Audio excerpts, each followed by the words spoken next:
Begin. All right, so today we'll cover chapter 6 and 7, hopefully all of 7.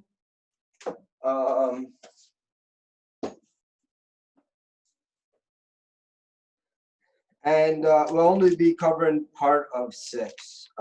So 6 goes over gravity and how this force works.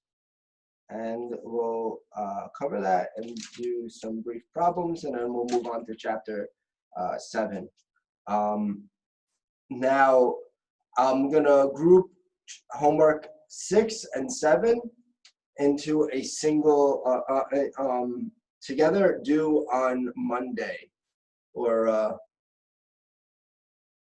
we'll have it due Monday, and then I'll give you the rest of the week to study for the exam, and then for the test, I'll post the long answers tomorrow, and then they will be due Wednesday night, and then Thursday will be the exam, which will consist of an hour of short answers, and then the oral exam for the rest of the time. On Tuesday, there is no lab.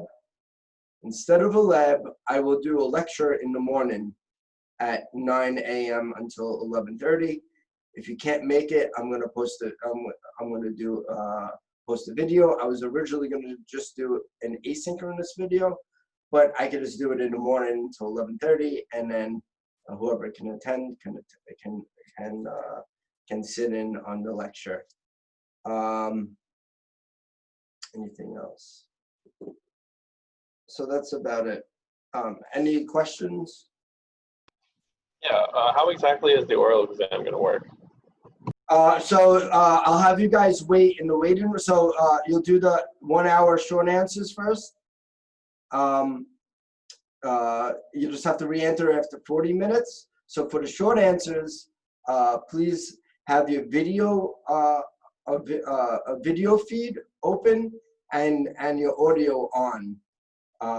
Make sure you mute everybody else, because there'll be a lot of noises from people rustling papers or whatnot. And the audio is just for me, so I can see you. And make sure the videos are on you, so that so I can see you. And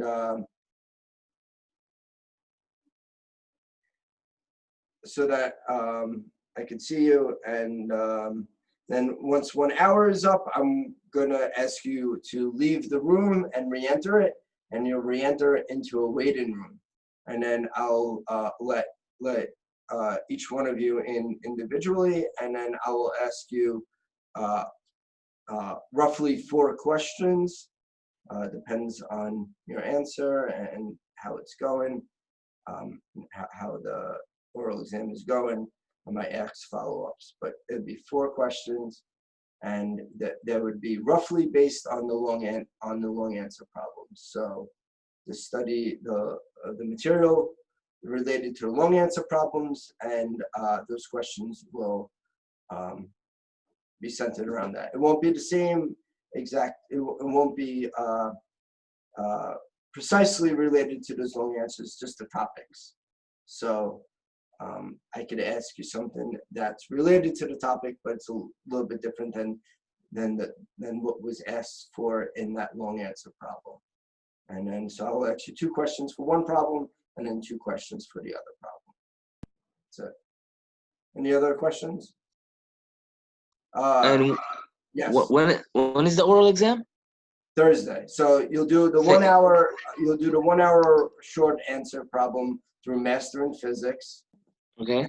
And then once that 1 hour is up, they'll expire on Master in Physics, and then just leave the room and re-enter. And then those oral questions will be about the long answers, or?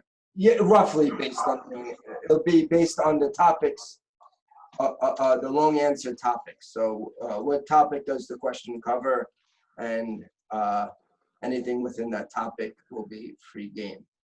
So it's pretty open-ended. So I'm really testing your knowledge. How much have you learned, right? So, and can consist of conceptual questions, like, you know, what's the definition of a centripetal force, right? You know, when you have a centripetal force, what does that mean? So it could be a very open-ended question, something like that. And there's no right or wrong answer. I'm testing how much knowledge you have. So try to look at the camera. But so I'll test what knowledge you have, and I think those open-ended questions will are very good indicators of that. So. And then for the long answers, for the long answer problem, please have your long answer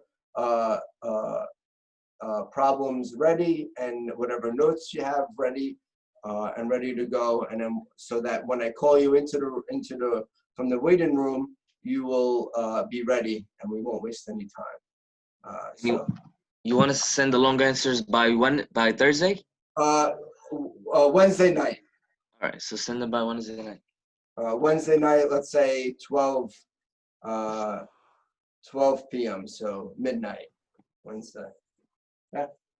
Do you require some specific kind of format for the answers to begin, like PDF or Word or just like What? the long answers? What about it? You require it to be like in some kind of specific format, like PDF. Like you're gonna write it down, right?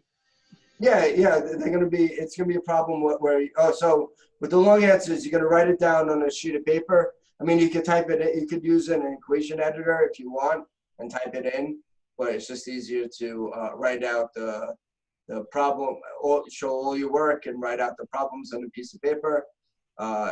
Then scan it in or take pictures and put it in a Word document or a PDF and send it to me. Okay. All right. And the long answers, the format, it'll be like the example problems that we go over. You know, A, B, and C. You know, find out the total force for this point, and then okay, now what if we add the frictional force? What will happen in that scenario? So it would be like one of those example problems that we've been going over with multiple parts to it. Sir, I can I ask you another question? Yes. Professor, can you hear me? Yes, I can. I'm still not clear. How many parts of the exam will Three. be? I understood oral part. Oral, short answer, and then long answer. I will give out the long answer tomorrow, and you do it at home, and you email it back to me Wednesday night. Okay. And short answer is going to be ran through the mastering physics, right? Yes, and it'll open up at the beginning of class Thursday at 11:40. It'll go for 1 hour. All right. During that hour, you have to be in the chat room. I'll take attendance. If you're not in that chat room and I see a grade, you don't get credit. You have to be in the chat room with your video on and your audio on. Yeah, for the short answers. Yes. Okay. And then after that, after the hour, I will make everybody go to the waiting room, and I'll call you one at a time into the Zoom chat room to talk. Okay? Is there a breakup like on the percentage on what the scores are gonna, like how much percent each part is gonna be? No. I didn't write it down. Usually it'll be like 30 for the long answer and oral, 30, and then the short answers will be 40. Usually I do something like that. Maybe depends on the problems once I finish the test. So, Okay. Ask me again on Tuesday. I'll let you know then. Okay. And the longer, when are you planning? I'll post them tomorrow. Long answers. I'll post them by tomorrow. Okay. Got it. Post it on the Tomorrow Blackboard. to do Wednesday? Yes, midnight. And you post it on the Blackboard? Yeah, I'll post it on. Well, no, I'll email you the exam. Email everybody the exam Thank you. because it could change. All right, so let's begin. Yes. Okay. Yeah. Okay. Thank you, Amar. Yeah. You could have one side of paper for your formulas. I don't want you to copy down. I don't want you to copy down the specific problems on it, but one page of general formulas. So. Okay. Let's begin. Okay, so we've been dealing with gravity, and the way we've been dealing with it is we kind of haven't been dealing with it. We just said that there's this force, it causes an acceleration, everything on Earth, the same amount of 9.8. And then we were able to, and then within motion on Earth, on the surface of the Earth, this is a good approximation. We can solve all these projectile motion problems, these frictional problems, and these force problems. Right, but we don't really know much about this force, this fundamental force called gravity, and this is where I'll describe it to you,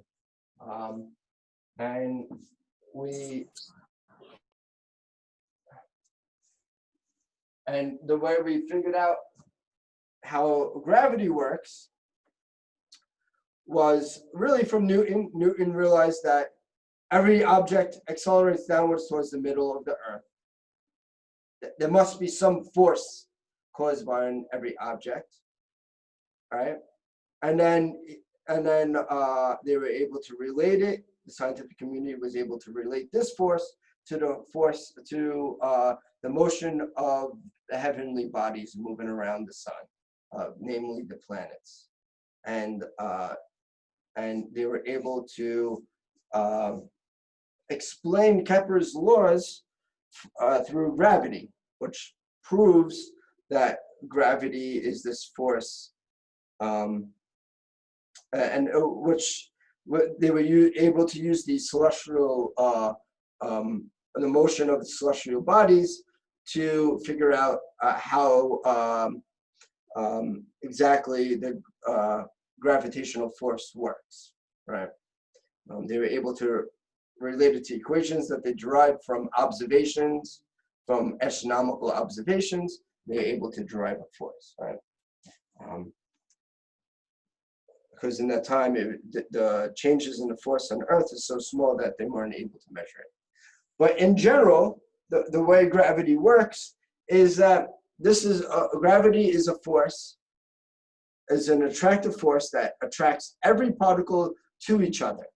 So no matter what the particle is, if it has mass, it experiences this force that attracts it to another particle, right? And so it universally attracts, everything attracts each other, right? And mathematically, the way it works is that they found that this force is equal to this equation.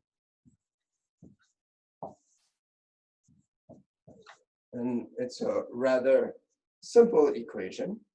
So the force, the magnitude of the force is proportional. So if we have two masses, M1, M2, this is R. If we have two masses, the force is proportional to the first mass and proportional to the second mass. So if you have two very large masses, they'll attract each other twice as much as if one was very, very, very, very small, minuscule compared to the other one, right? And it's inversely proportional to the distance. So the further away the objects are, the less they attract each other. And it's proportional to R squared. So that means that the gravitational force decreases pretty rapidly, right? So generally, we look at a graph of the force versus R, it would decay something like this, right? This R squared is important because when it's really far away, you can say that this goes to zero rapidly, It becomes important later on. But, so this is how gravity works. The magnitude of the gravity works, right? And then there's this constant G, right? So that they found that it was proportional to M1 and M2, the two masses, and inversely to the square of R. And to make this equality work, they added this constant over here, right? And it just, instead of being proportional, now it becomes an equality. Now, now the way it works with the direction, it's pretty straightforward. Let's look at it. So since they attract, since M1 and M2, they always attract each other, the direction of the force is always towards one another. So if I have, well, let me draw it like you do in the book, M1 or M2 to M1, so that we have this vector over here going from M1 to M2. We'll label that R12 because it's going from 2 to 1, right?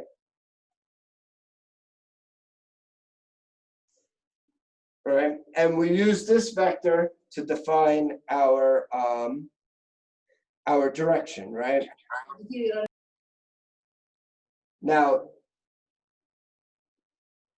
instead of using the full magnitude, this distance, what we use is the unit vector. So we actually will use R12 hat. And R12 hat, so any unit vector, to get a unit vector, all it is it's equal to the vector that has a magnitude, and you divide it by its magnitude, and that will give you a vector with a length of 1, right? Because that's what we want. So you take the norm of a vector, which is just the square of the sides, right? So let me write it out. This is sometimes called the norm of the vector, right? And this is equal to its components, our x squared plus our y squared plus our z squared. And you could either refer to this as the magnitude or the norm of the vector. All right, and you divide it by the norm. And this is called normalization. You're giving us the direction, but overall, if you add up the magnitude, it's equal to 1. That's called normalization, basically. It's used throughout physics, right? So we use this r hat vector to define the direction of motion for this force, right? So if we want to describe the force that M2 feels due to M1 from M1, we'll write it like this, 2 to 1, right? The force that 2 feels due to 1, right? And we'll write it like this. M1.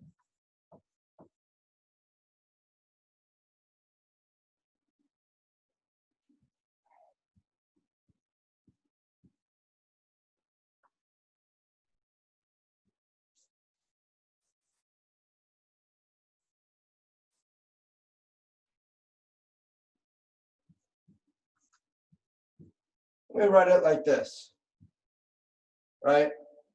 Over here, this is just the norm. This is the length from M1 to M2, the distance that separates it. But here we're actually using the vector notation to describe it. And then the unit distance we'll just use the unit direction, and that's the force. Now, what about, so if we think about the consequences of Newton's third law, where every force has an equal and opposite reaction, what is the reactionary force for this one, right? M2 feels a force through the M1 going this way. Based on Newton's third law, what is the reactionary force in this case? Just a force of equal magnitude in the opposite direction. What is what is this force on? Is it on M2 or? Yeah, it's on M2, right? It's on M2. So this has one force pulling it this way, and there's an equal and opposite force on M2 going this way. Is that what you're saying? Yes. So that seems like a reasonable argument, but that's not entirely correct. So what happens is that the reactionary force is not on the same object.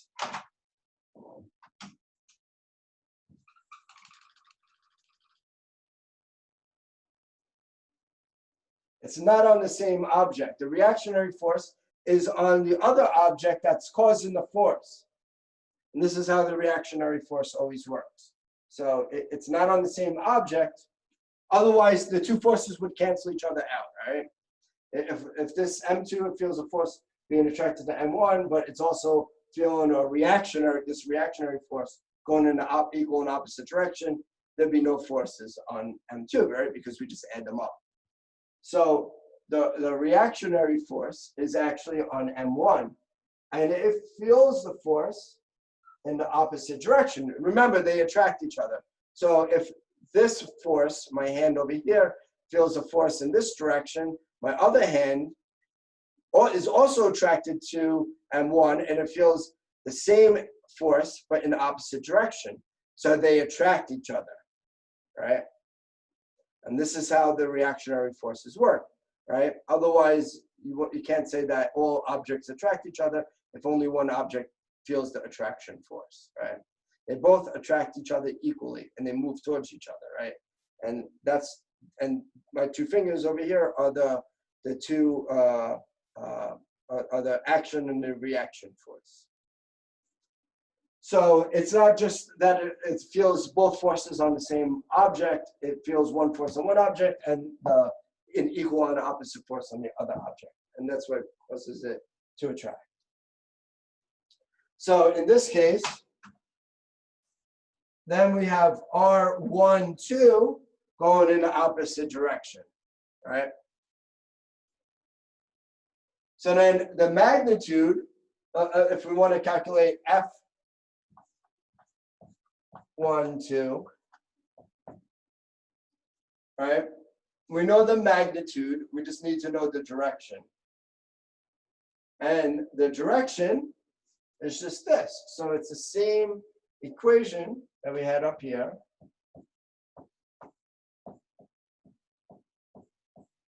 And does it matter if we use this vector or we use a vector R1, 2? Does it matter in this part of the equation? No, right? Because this is the norm. We're just calculating the magnitude, so it doesn't matter over here. But for the direction, it does matter. And this is equal to R hat 1, 1, 2. All right? And what we find, if we look at these vectors, they're both unit vectors and they're pointing in the opposite direction.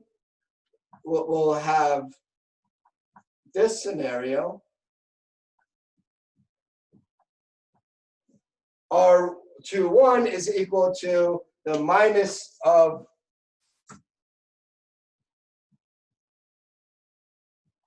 R1, 2. Professor. Yes. So sorry. In the denominator, that R magnitude, why is it absolute value? If it's not a vector quantity, can it be negative? Okay, so this is an extension of an absolute value, right? How do we actually calculate the absolute value of a number? Let's say if we're given -10. What mathematical process do we go through to calculate the absolute value for just one number? The distance from 0? Well, yes, but we have to get rid of this negative sign, basically, right? Yeah. That's the absolute value. How do we do this? We square it. So this is, we square it and then we take the square root. And this will always give us the positive value, right? We square it, we get rid of the negative sign, then we take the square root, and we come back down to the absolute value of this, right? This process of calculating the absolute value can be extended to more than just one number. It can be extended to 3 separate numbers. And that's what we know as a vector. So the absolute value is just an extension of a higher dimensions, literally. It's extension of 2 or 3 dimensions. And this is how we calculate what we think of as the absolute value in more than one dimension.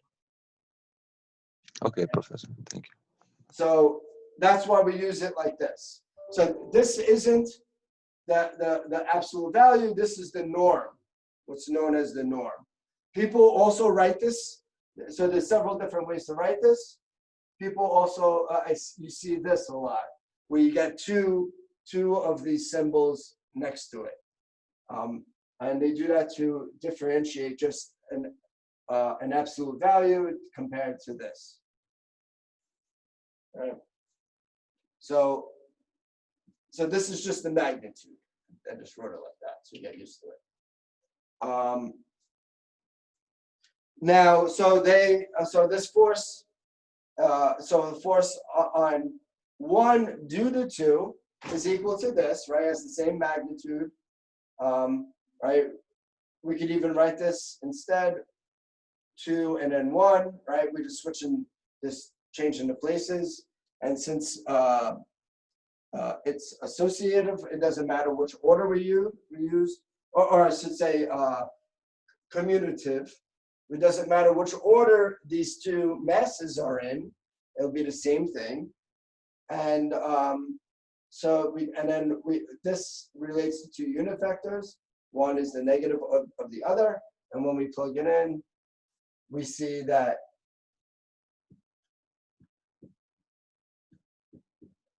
the force on 1 due to 2 is equal and opposite due to 1, right? This is the same exact quantity up here, and then it's the negative, right? And this comes from this thing. So that's that. And then of course these are forces. So if you have multiple objects, we add in another mass over here, mass 3. We would just sum up all the forces on each one of these masses due to the other 2. And you just add them up accordingly.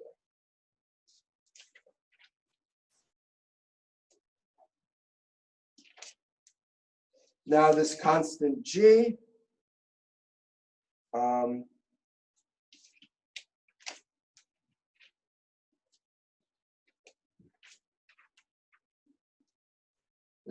let me write down what the constant G is. So G is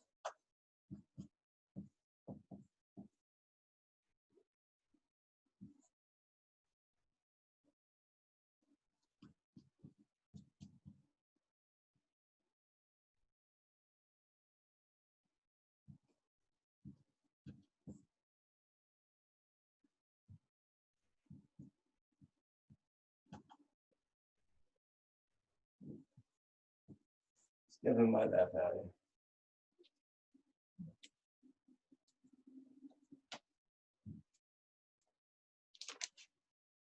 Okay.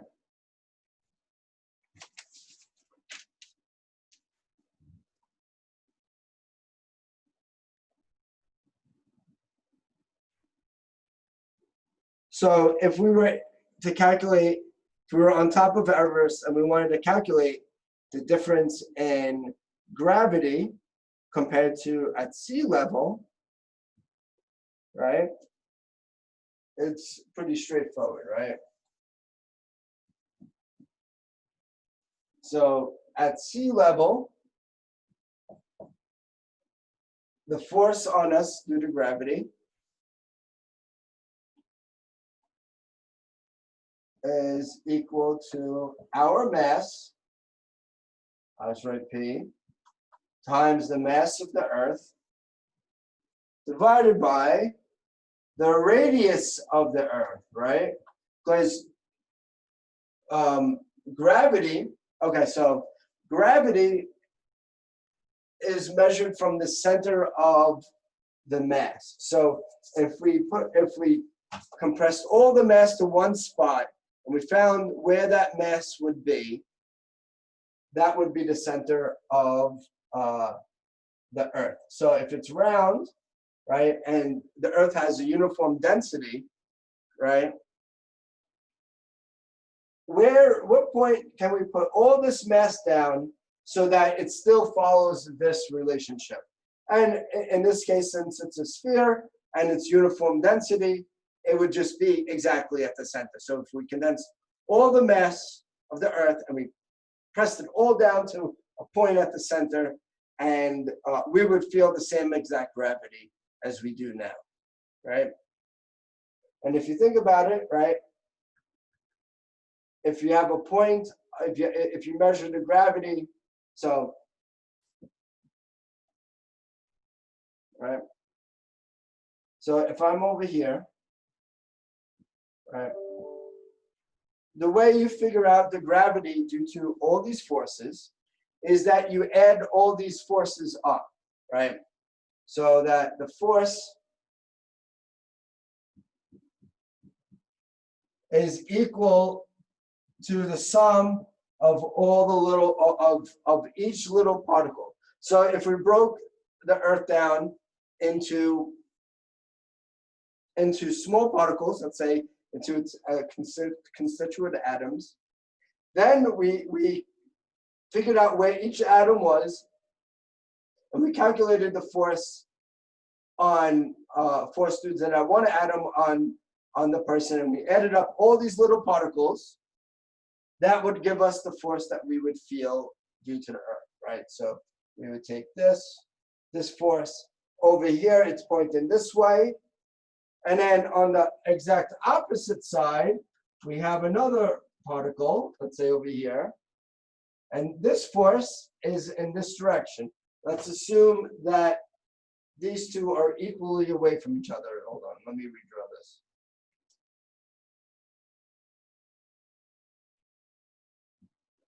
So that this distance and this distance are the same. When we add up the two forces, right, the components in the horizontal direction, this component of each other, they cancel each other out, right, because they're equal and opposite. Right, this angle and this angle are the same. We have to assume that. These two cancel each other out. So what you have is a net force downwards.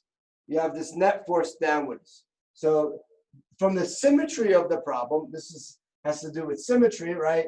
The horizontal components of these of the forces of these two little pieces of the Earth, the horizontal forces cancel each other out, so you just get this vertical force downward towards the center. And really, it's not a vertical force. It's better to consider it as a radial force, right, going to the center of the Earth. So because of this, and because the Earth is round, we usually consider the Earth as a point in the center, right, instead of an actual sphere, because we could do this because of the symmetry, right? And this is important. You'll use this kind of concept over and over again in E&M and throughout physics and engineering. So So we could approximate this whole sphere as a point, right? And if we approximate it as this point source, that means that if we're on the surface of the Earth, the distance to that point is just the radius of the Earth, right? It's just RE.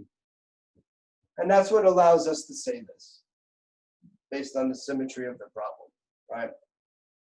So let's say here's a little thought problem. Let's say if we dug out the center of the Earth, and we're at the center of the Earth, what force would we feel, what force of gravity would we feel due to the rest of the Earth? So let's say if we hollowed out the center of the Earth and we hung out there at the center, what would be the force due to gravity on us? Anybody? It's gonna be the same. No. It won't be the same, actually. So let's consider this. Let's use the same thought process, right? We don't know how the mass changes. Let's So, say. yes. So let's say if we look at the force due to gravity of this mass point, then we look at the force due to gravity on the opposite side, the same distance away, right? So that this is R, this is also R, and they're diametrically opposed to each other, right? So because of this force, I'm attracted to it, right? Going upwards. Because of this force, I'm attracted to it as well. I'm attracted to this one. So it's going to pull me in the opposite direction.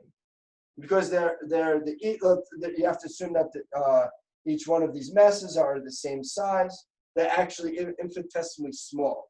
This allows us to use calculus. These extremely small segments, which are the same size and the same distance to the person at the center. What is the net force due to these two objects? Well, mass 1 and mass